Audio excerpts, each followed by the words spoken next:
একদিন আল্লাহ রাব্বুল আলামিন হযরত মূসা আলাইহিস সালামকে আদেশ করে বললেন, হে মূসা, তুমি সিরিয়ার উদ্দেশ্যে রওনা হও এবং সেখানে গিয়ে সত্য ধর্ম প্রচার করো। আর এর জন্য লোকেদের সাথে যুদ্ধ বিগ্রহ শুরু হলে তাদেরকে পরাজিত করে তুমি সেখানে শাসন কার্য পরিচালনা করো। এরপর হযরত মূসা আলাইহিস সালাম এই ধরনের আদেশপ্রাপ্ত হয়ে স্থির করলেন, তিনি সর্বপ্রথম বনী ইসরায়েল কওমের 12টি শাখার 12 জন নেতাকে এর উদ্দেশ্যে পাঠাবেন। তারা সেখানে গিয়ে উপস্থিত লোকেদের বিষয়ে এবং স্থানীয় অভ্যন্তরীণ অবস্থা সম্পর্কে ভালোভাবে জেনে শুনে তারা জানালে তিনি নিজেই তখন বনী ইসরায়েলের লোকেদের সঙ্গে নিয়ে সেখানে যাবেন। এই সিদ্ধান্ত অনুসারে শীঘ্রই তিনি বনী ইসরায়েলের 12টি গোত্রের 12 জন নেতাকে সিরিয়ার উদ্দেশ্যে প্রেরণ করলেন। তারা সেখানে গিয়ে একটি লোকের দেখা পেল, যার নাম আউজ বিন অনক। তারা দেখল সেই লোকটি দেখতে মানুষের মতো হলেও আকারে ছিল বিশাল দানবের মতো। তখন তাকে দেখে বনী ইসরায়েলের নেতাগণ আতঙ্কে বেহুশ হয়ে পড়ার উপক্রম হলো, কারণ এত বড় দানব আকারের মানুষ তারা জীবনে কখনো দেখেনি। বিশাল আকারের অনক হযরত নূহ আলাইহিস সালামের জামানার মহাপ্লাবনের সময়ে তিনার জাহাজে না উঠেও বেঁচে গিয়েছিল। ওই মহাপ্লাবনের সময় দুনিয়ার সবচেয়ে উঁচু পর্বত পর্যন্ত ডুবে গিয়েছিল, কিন্তু মহাপ্লাবনের পানি আউজের বুক পর্যন্ত উঠেছিল মাত্র। আর স্বাভাবিক অবস্থায় সে সমুদ্রের মধ্যে দাঁড়ালে পানি হতো তার হাঁটু পর্যন্ত। সে সমুদ্র থেকে বিরাট বিরাট মাছ ধরে সূর্যের তাপে সিদ্ধ করে খেত। সে সময় তার বয়স ছিল ৩,৫০০ বছর। এরপর হযরত মূসা আলাইহিস সালামের সিরিয়ার উদ্দেশ্যে প্রেরিত বনী ইসরায়েলের 12 জন নেতার আউজের সাথে সাক্ষাৎ হলে আউজ তাদেরকে জিজ্ঞাসা করলো যে, তোমরা কারা এবং কোথা থেকে এসেছো, আর এখানেই বা কোথায় যাবে? তখন তারা নিজেদের পরিচয় দিয়ে সিরিয়া তাদের আগমনের উদ্দেশ্য প্রকাশ করলো। তখন এটা শুনে সে দানব তাদেরকে একসাথে ধরে পকেটে ভরে নিজের বাড়িতে নিয়ে গিয়ে স্ত্রীদের দেখিয়ে বলল, এই বীর পুরুষেরা এখানে তাদের ধর্ম প্রচার করতে এসেছে, দরকার হলে তারা নাকি আমার সাথে যুদ্ধ করবে। এই কথা বলে সে তাদেরকে মাটিতে ফেলে পিপিলিকার ন্যায় আঙুল দিয়ে পিষে মারতে গেল। তখন তার স্ত্রী বলল, সে তাদেরকে মেরে নিজের হাত নষ্ট কেন করছে? আপনি তাদেরকে ছেড়ে দিন, তারা নিজেদের কওমের নিকট চলে যাক। স্ত্রীর কথা রক্ষার জন্য সেই দানব মানুষ শেষ পর্যন্ত তাদেরকে ছেড়ে দিল। উক্ত 12 জন নেতা শুধু আউজি নয়, তার সম্প্রদায়ের বাকি অন্যান্য লোকদেরও দৈহিক আকৃতি, সাহস ও তেজের পরিচয় দিয়েছিল। আউজের মতো না হলেও তাদের আকার বনী ইসরায়েলের চেয়ে কয়েক গুণ বড় ছিল। এই কারণে তারা অত্যন্ত ভীত হয়ে পড়লেন। অবশ্যই তাদের মনে ওই বিশ্বাস জন্মেছিল যে আল্লাহর নবী হযরত মূসা আলাইহিস সালামের দোয়ার কারণে যেভাবেই হোক তারা প্রাণে রক্ষা পেয়েছে। তাছাড়া তারা যে দৈত্যের হাতে পড়েছিল তাতে কোনোভাবেই বেঁচে ফেরা সম্ভব ছিল না। তারা সকলে পরামর্শ করে স্থির করলো যে এখানে তারা যে অবস্থা দেখলো এবং তাদের সঙ্গে যা ঘটলো তা দেশে গিয়ে শুধু মূসা আলাইহিস সালাম ও হারুন আলাইহিস সালাম ছাড়া অন্য কারো নিকট প্রকাশ করবে না। তারা দেশে ফিরে হযরত মূসা আলাইহিস সালাম ও হযরত হারুন আলাইহিস সালামকে গোপনে এই সমস্ত ঘটনা খুলে বলল এবং বলল যে সেই দেশের সবকিছুই নাকি অস্বাভাবিক এবং অতি আশ্চর্যজনক, কারণ সেখানকার এক একটি আনার এবং এক একটি আঙ্গুরও আমাদের এখানকার 10 জন লোকের খাবার। তখন হযরত মূসা ও হারুন আলাইহিস সালাম এসব কথা শুনে অবাক হয়ে গেলেন। অন্যদিকে এসব কথা প্রকাশ না করার বিশেষ সিদ্ধান্ত হলেও সেই সিদ্ধান্ত বহাল থাকলো না, কারণ 12 জন নেতার মধ্যে 2 জন বাদে বাকি 10 জন তাদের প্রতিজ্ঞা ভঙ্গ করে সব কথা বনী ইসরায়েলের লোকেদের কাছে প্রকাশ করে দিল। শুধুমাত্র কালুত ও হযরত ইউসা আলাইহিস সালাম ব্যতীত।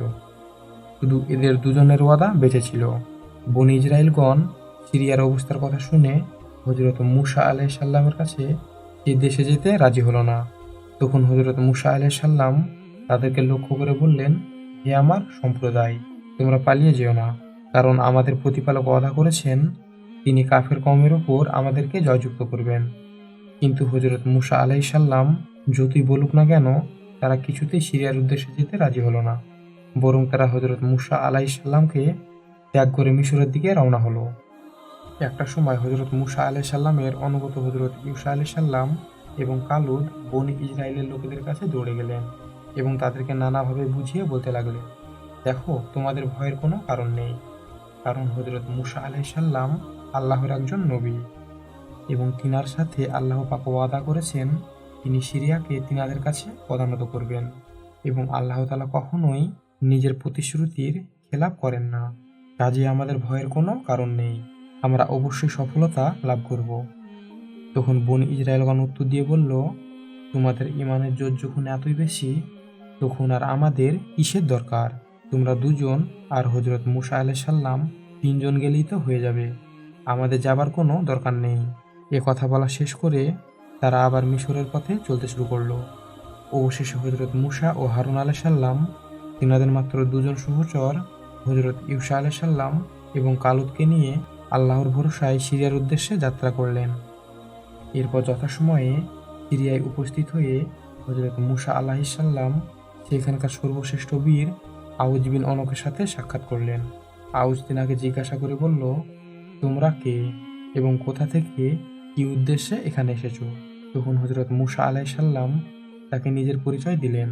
তখন হযরত মূসা আলাইহিস সালামের কথা শুনে আউজ বলল, তাহলে তুমি সেই ব্যক্তি যে মিশরের ফেরাউনকে তার লোক লস্কর সহ নীল নদে চুবিয়ে মেরেছ, আর তাতেই বুঝি তোমার এত সাহস বেড়ে গেছে, নতবা তুমি সিরিয়ায় এসেছো কোন সাহসে? কিন্তু তুমি জেনে রাখো, আউজ বিন অনক একজন পালোয়ান, মিশরের কোনো ফেরাউন নয়, আর এখানে নীল নদীর মতো কোনো নদীও নেই, কাজে এখানে তোমার কোনো বাহাদুরি চলবে না। তখন হযরত মূসা আলাইহিস সালাম বললেন, আমার নিজস্ব কোনো বাহাদুরি নেই, আমার বাহাদুরি স্বয়ং মহান আল্লাহ সুবহানাহু ওয়া তাআলা। কাজেই তুমি আমাকে কোনোরকম ভয় দেখিও না। তোমার মতো বীর পালোয়ানকে আমি আল্লাহর সহায় থাকলে খুব নগণ্যই মনে করি। হযরত মূসা আলাইহিস সালামের এই কথা শুনে আউজ বিন অনক অত্যন্ত রাগে আগুনের মতো হয়ে গেল এবং সে মুহূর্তেই মূসা আলাইহিস সালামকে শেষ করার উদ্দেশ্যে তিনার দিকে ধেয়ে আসলো। তখন হযরত মূসা আলাইহিস সালাম তাকে লক্ষ্য করে তিনার লাঠিখানা হাতে নিয়ে দৃঢ়ভাবে দাঁড়ালেন। ইতিমধ্যে আউজ তখন তিনার একেবারে কাছে চলে এসেছে। হযরত মূসা আলাইহিস সালাম এর শরীরের দৈর্ঘ্য ছিল 10 হাত, তিনার হাতে লাঠিখানাও ছিল 10 হাত লম্বা। তিনি চোখের পলকে ওই লাঠিতে ভর দিয়ে শূন্যে লাফ দিলেন এবং তাতেই ভূমি হতে প্রায় 30 হাত উপরে উঠে গেলেন এবং লাঠির দ্বারা সবলে আউজ বিন অনককে এক এক করে 3টি আঘাত করলেন এবং তিনার করা প্রত্যেকটি আঘাত ছিল খুবই মারাত্মক। তাই প্রথম ও দ্বিতীয় আঘাতেই আউজ কাবু হয়ে পড়ল এবং তৃতীয় আঘাতে সে মাটিতে লুটিয়ে পড়ে মারা গেল। আউজ পালোয়ানের এমন মৃত্যুর ঘটনায় সিরিয়ার অন্যান্য বীরগণ ভয়ে ও আতঙ্কে হযরত মূসা আলাইহিস সালাম ও তিনার সাথীদের সামনে আসলো না, বরং তারা প্রাণের ভয়ে নিজেদের বাড়িঘর রেখে বন জঙ্গল ও পাহাড় পর্বতে গিয়ে আশ্রয় গ্রহণ করল। কারণ তারা মনে করেছিল আউজের মতো মহাবীর যাদের সাথে যুদ্ধ করে প্রাণ হারিয়েছে, তাদের সাথে যুদ্ধ করতে যাওয়া মানে স্বেচ্ছায় প্রাণ বিসর্জন দেওয়া। হযরত মূসা আলাইহিস সালাম তিনার সাথে হযরত ইউসা আলাইহিস সালাম ও কালুতকে সিরিয়ায় রেখে নিজে বনী ইসরায়েল কওমের নিকট চলে আসলেন। ফলে হযরত ইউসা আলাইহিস সালাম ও কালুত সিরিয়ায় তাদের আধিপত্য প্রতিষ্ঠিত করল। অপরদিকে বনী ইসরায়েলগণ হযরত মূসা আলাইহিস সালামকে ত্যাগ করে মিশরের পথে রওনা করল। সেখানে তারা মারাত্মক বিপদের সম্মুখীন হলো। তারা সারা দিন ও সারা রাত পথ চলার পর পরদিন ভোরে দেখল যেখান থেকে তারা পথ চলা শুরু করেছিল সারা রাত ঘুরে ঘুরে একই স্থানে পৌঁছেছে। এভাবে বহুদিন তাদের এরকম অবস্থার পুনরাবৃত্তি হলো। পথের দিশা তারা আর কোনোভাবেই পেল না। ফলে অনাহার ও অবিশ্রামের কারণে তাদের বহু লোক মারা গেল। এইরকম অবস্থায় তাদের আবার হযরত মূসা আলাইহিস সালামের সাথে দেখা হলো। তারা হযরত মূসা আলাইহিস সালামকে এসে বলল, হে মূসা, তোমার নিকট থেকে আমরা বিচ্ছিন্ন হবার পর আমরা মিশরের রাস্তায় এসে উপস্থিত হয়েছি, কিন্তু আমরা পথ ভুলে গিয়েছি, বারবার ঘুরে ফিরে একই স্থানে এসে পৌঁছেছি। এই কথা শোনার পর হযরত মূসা আলাইহিস সালাম তাদেরকে নিয়ে আবার সেখান থেকে রওনা দিলেন। সারাদিন ও সারা রাত ধরে রাস্তা চলল, কিন্তু পরের দিন ভোরে দেখা গেল তারা যে স্থান হতে যাত্রা শুরু করেছিল আবার সেই স্থানে এসে উপস্থিত হয়েছে। এতে হযরত মূসা আলাইহিস সালাম অত্যন্ত দুঃখিত ও অবাক হয়ে আল্লাহর দরবারে আরজ করলেন। জবাবে মহান আল্লাহ তাআলা হযরত মূসা আলাইহিস সালামকে জানালেন, আমি তোমাকে সতর্ক করছি, তুমি পরবর্তীতে তাদের জন্য কোনো প্রকার দোয়া কিংবা সুপারিশ করতে পারবে না। আমি তাদের জন্য সিরিয়ার ভূমি নিষিদ্ধ করেছি এবং তারা এভাবে এখানেই আবদ্ধ থেকে অবাধ্যতার শাস্তি ভোগ করতে থাকবে। আসলে তাদের অবাধ্যতার কারণে আল্লাহ তাআলা তাদের প্রতি অত্যন্ত নারাজ হয়েছিলেন, যার জন্য তাদের দুঃখের আর সীমা ছিল না। ওই প্রান্তে শুধুমাত্র কাঁটাদার গাছ ব্যতীত আর কোনো রকম ফলের গাছ ছিল না। ক্ষুধার তাড়নায় তারা ধুকে ধুকে মরছিল। তাদের এই প্রকার দুঃখ ও ক্লেশ দেখে হযরত মুসা আলাইহিসসালামের আর সহ্য হচ্ছিল না। তাই তিনি আবার তাদের জন্য মহান আল্লাহ পাকের দরবারে করুণভাবে মোনাজাত করলেন। একটি পর্যায়ে আল্লাহ তাআলা এই দোয়াকে কবুল করলেন। কোনো কোনো বর্ণনার মতে হযরত মুসা আলাইহিসসালামের এমন মোনাজাতের ফলে ওই মরু প্রান্তরের কাঁটাতার গাছগুলো এক প্রকার সুমিষ্ট ফলে পরিণত হয়েছিল। এভাবে বনী ইসরাইলের অবাধ্য কওমেরা হযরত মুসা আলাইহিসসালামের দোয়ার কারণে বেঁচে গেল।